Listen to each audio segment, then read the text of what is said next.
In the previous lesson, we made this simple dynamic block, and we can modify this block, the length of this block, essentially by changing it with this grip.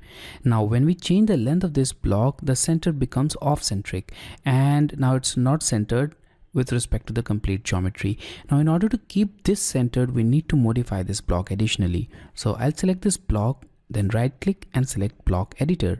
Now here in block editor, we need to add one more constraint, and that will be the aligned constraint once again. So I'll select this aligned constraint and now select the circle. So now when you select the circle, you'll notice this grip at the center of this circle or the marker at the center, and now go to this vertical line and make sure that this time marker appears at the center, which is not the case. So I'll move it and now I'll select it here. Now we can see the marker at the center. So let's click and now place this constraint.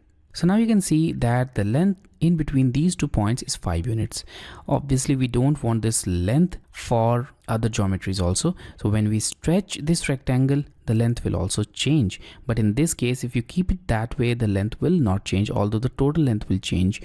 So to make this clear, I'll just modify this value and I'll change it to d1 by 2. So let's type here d1 by 2.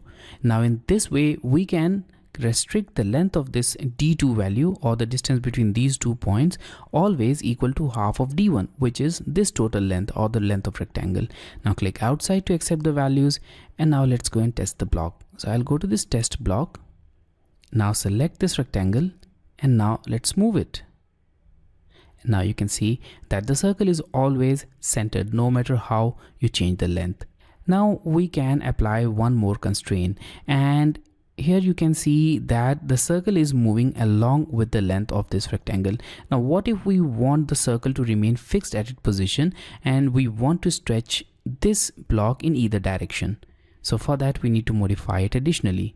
So let's now move back to block editor, and now I'll go to this constraints tab, select this fix constraint, and now apply it on the center of this circle. So click on the circle and the constraint is now applied.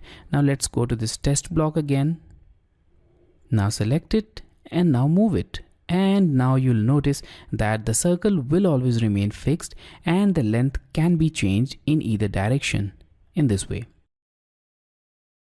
So in this way, you can also make your blocks with the help of constraints. So I'll once again close this test block, and now I'll also close this block editor by saving the changes. And here we have it, the final block as per our requirement.